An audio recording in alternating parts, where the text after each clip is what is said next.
Mais on va commencer par Hervé Gonnet, qui va nous apporter des premières réponses sur comment mesurer et prouver le ROI. À toi, Hervé.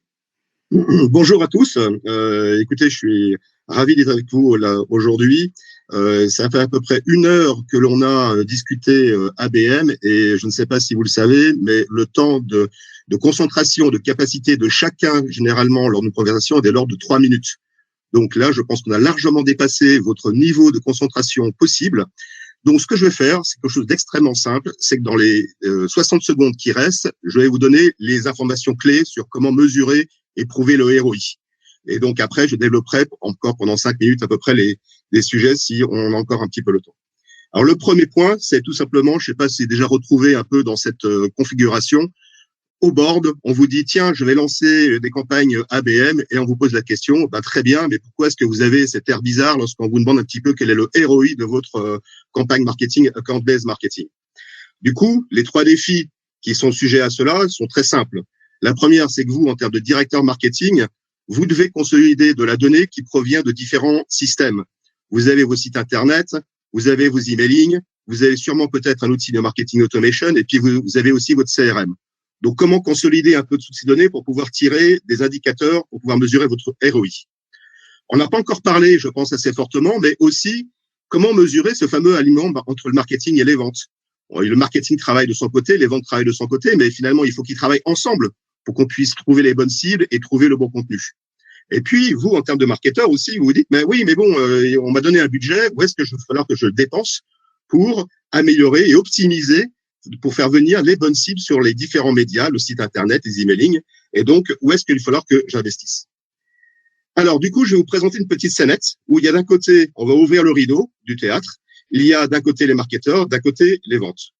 Et je vous ai dit que je vais résumer en 30 secondes à peu près les points importants à mesurer. Ce qu'il faut regarder, c'est quel est l'engagement que vous avez réussi à obtenir sur la liste des comptes cibles qui ont été nommés. La deuxième chose, c'est dire, très bien, je les ai engagés, mais est-ce que là-dedans, il y en a qui sont chauds? Est-ce qu'il y en a que je devrais retargeter ou contacter plus rapidement? Donc, comment est-ce que je peux augmenter le pipeline, c'est-à-dire le nombre d'opportunités que je vais transmettre à mes commerciaux? Et puis, le troisième point, c'est évidemment, est-ce que moi, marketeur, j'ai réussi à influencer sur le business et sur le chiffre d'affaires? Est-ce que mes budgets ont bien fait venir les bonnes personnes? Et du coup, est-ce que je peux mesurer tous ces investissements? Et le dernier point, ce qui vous reste à faire en termes de process, c'est engager la bonne cible. Deuxièmement, au niveau du pipeline, c'est vous, marketeurs, optimiser les budgets, mais aussi transmettre l'information aux commerciaux pour qu'ils puissent engager les contacts au bon moment. Et le dernier point, c'est augmenter le chiffre d'affaires, mais tout en pouvant raccourcir les cycles de vente. Donc, l'engagement, le pipeline et le chiffre d'affaires, ce sont les 3 mesures de ROI qui sont généralement le plus visitées en termes d'ABM. Maintenant, je vais développer un petit peu plus ces différents points. Et maintenant, je vais prendre un exemple au niveau des commerciaux. Donc, je suis commercial et mon objectif, c'est de faire le account-based marketing. On m'a donné la possibilité d'aller chercher un certain nombre de grands comptes. Donc, je vais aller percher ce gros poisson. Je vais aller à la chasse à ce gros poisson. Et qu'est-ce que j'ai à ma disposition? J'ai d'abord mon outil de CRM dans Salesforce. Mais qu'est-ce que j'ai dans Salesforce? C'est que je n'ai uniquement que les informations de contacts que j'ai moi-même rentrés, mais je n'ai pas toute la base des contacts qui ont été mis à ma disposition. Donc, ce que vous avez aussi à votre disposition en tant que marketeur, c'est Google Analytics. Mais Google Analytics va vous donner un trafic générique, un nombre de personnes qui sont venues sur votre site Internet, mais sans réellement les nommer, sans savoir qui ils sont, est-ce qu'ils sont dans le bon secteur d'activité, est-ce qu'ils sont aussi dans la bonne cible que je souhaitais avoir. Ce que peut vous apporter des technologies d'account-based marketing, comme GetCounting, mais il y en a d'autres sur le marché, c'est de pouvoir identifier en temps réel qui se connecte sur vos médias. Ici, en temps réel, je peux voir que Danny Alu est en train de se connecter sur le site Internet et qu'il est en train de regarder un certain nombre de contenus que j'ai mis à sa disposition. Ce contenu-là, du coup, vous allez pouvoir faire en sorte de pouvoir cibler Danny Alu, mais aussi l'ensemble de tous les comptes cibles qui ont été nommés. Donc, les technologies d'ABM vont reconnaître l'IP, du coup, la société, le SIRET, on en a parlé tout à l'heure, c'était une question, et donc le SIRET va nous donner aussi son chiffre d'affaires, son effectif, sa géolocalisation et son activité. Vous devez aussi, du coup, avec les technologies d'ABM, essayer de retrouver quels sont les bons contacts qui vont devoir être retargetés. Donc ça, c'était peut-être déjà présent un peu dans Salesforce, Mais en termes de KPI, le nombre de contacts engagés sur ce compte-là est un point important. Et pour avoir un bon nombre de contacts, il faut déjà pouvoir les sourcer et pouvoir les rentrer dans votre solution de CRM. Et puis, là, ce que peut faire aussi les technologies d'ABM pour le commercial, c'est de pouvoir dire au commercial, eh bien, ça y est, Dany Alu est passé sur le site Internet, il a consommé un contenu, et en plus de ça, je sais quelle est la personne qui a consommé son contenu-là. Donc, du coup, à toi, commercial, de prendre la main maintenant et d'engager le bon contact avec cette bonne personne. Et qu'est-ce que je dois lui dire? Et par rapport à ça, eh bien, non seulement il a regardé du contenu, mais les technologies vous permettent aussi de mesurer quels sont les centres d'intérêt que vous devriez rediscuter avec ce prospect-là. Typiquement ici, ce prospect, il est venu sur notre site Internet et on devrait lui parler de stratégie marketing, d'expérience client, de stratégie digitale et pourquoi pas aussi de KPI et de prospection. Donc là, on a vu côté sales. Est-ce que maintenant, on va regarder le côté marketing? Exactement.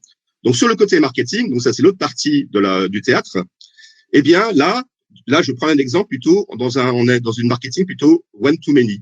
Beaucoup de nos clients en sont à se dire, très bien, j'ai un trafic sur mon site Internet et puis je vais commencer à segmenter et à aller regarder un certain nombre de verticales. Donc, sur cet exemple-là, typiquement, la verticale de notre client ici que l'on est en train de regarder, avec des KPI qui sont associés, c'est d'aller cibler des gens qui sont dans l'édition de logiciels et qui font aussi, qui sont dans les aspects comptables. Et donc, on voit que dans cette cible-là, typiquement en haut à gauche, on voit qu'on est en train de cibler plutôt des grands comptes, plutôt de supérieurs à 1000 employés et beaucoup moins, en fait, de TPE, PME. Donc déjà, le marketing permet de regarder la segmentation, d'affiner et de définir le ciblage.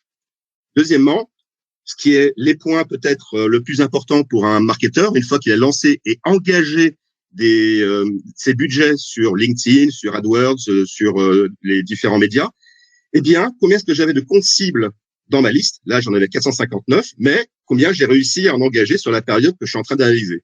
Là, j'en ai 266, c'est-à-dire à peu près 60%. J'ai réussi à engager 60% de ma cible sur les 3 derniers mois.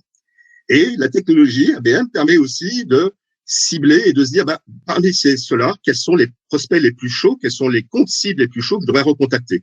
Là, comme on est en technologie ABM, pratiquement tous ceux qu'on avait ciblés doivent être contactés et en plus de ça, on montrait l'intérêt chaud sur le contenu que j'ai fait. Le point ensuite, c'est une fois que j'ai rempli mon pipe, j'ai les sociétés à contacter qui sont les plus chaudes, on voit les 266 qui sont là, eh bien, il est possible aussi de mesurer l'impact business que la stratégie ABM a permis d'effectuer. Sur les 266, finalement, à la fin, par rapport à différents ratios qui sont soit donnés par les commerciaux, soit qui sont mesurés en temps réel quand on branche les technologies ABM avec votre CRM, il n'y en a plus que 54 qui ont réellement une opportunité sur lequel je devrais engager encore plus de commerciaux pour un potentiel là de 2 millions d'euros, puisque mon panier moyen pour cet éditeur de logiciel-là est de 30 000 euros. Donc, quand on regarde un petit peu tout ceci, on se dit, eh bien, très bien, j'ai réussi à faire venir les bonnes personnes, je les ai engagés, ils sont chauds, j'ai créé du pipe. Maintenant, idéalement, surtout dans des périodes un petit peu actuelles où peut-être que les premières choses qui vont être effectuées, c'est de se dire, avec la crise actuelle, peut-être que je vais baisser mes budgets marketing, peut-être que je vais plus avoir de budget marketing, mais c'est rarement le cas. Mais si on me demande de raffiner mes budgets marketing, où est-ce que je devrais continuer à investir, où est-ce que je devrais diminuer mes investissements? Là, typiquement, on a un calcul du coût au contact engagé via AdWords et via LinkedIn. Grosso modo, ici, j'ai à peu près 40 euros qui ont été engagés pour faire venir un compte cible sur mon site Internet et faire en sorte que, du coup, il puisse être qualifié par la technologie et transmis aux ventes. Mais on a aussi la possibilité de se dire, mais oui, mais est-ce que je peux pas analyser ça par différents budgets? Eh bien là, on a l'exemple ici de quelles sont les sociétés potentiellement les campagnes les plus rentables. Et on voit que dans ce cas-là, c'est la publicité online qui va rapporter potentiellement le plus de chiffre d'affaires. Et celle qui est, deuxièmement, qui va aussi rapporter le plus de chiffre d'affaires, c'est déjà ce que j'ai engagé en termes de trafic naturel sur mon site Internet. Mais est-ce que du coup, je cible bien aussi, est-ce que je dépense bien l'argent aussi sur les bonnes cibles? Là, typiquement ici, j'avais comme volonté de faire venir plutôt des grands comptes, on l'a vu au début. Ben, ça tombe bien puisque j'ai fait venir les bonnes personnes et les bonnes sociétés sur le site Internet. Et donc là, j'ai un trafic sur les grands comptes qui va me générer potentiellement le plus de chiffre d'affaires. Donc, si on résume un petit peu tout ceci, et j'en aurais fini, Finalement, je vais refermer un peu cette petite scène de théâtre en repartant un peu en arrière, mais les 3 points clés en termes de ROI qu'il souhaiterait mesurer, c'est quel est l'engagement que j'ai par rapport à ma cible. Deuxièmement, est-ce que j'ai bien généré le bon pipe sur ce cible-là? Et troisièmement, est-ce que j'ai bien pu influencer finalement le chiffre d'affaires pour ma société avec une bonne stratégie ABM? Donc aujourd'hui, l'alignement marketing-vente, c'est important. Ça se fait non seulement avec du contenu d'organisation, mais ça se fait aussi avec des technologies qui vous permettent de repérer et de trier quelles sont les sociétés que vous devez regarder et transmettre aux commerciaux en amont.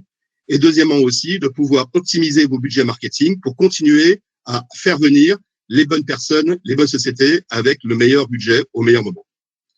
Merci. Hervé, pour les réponses à ce 5e défi. Et puis, pour terminer, on va parler d'équipe, parce que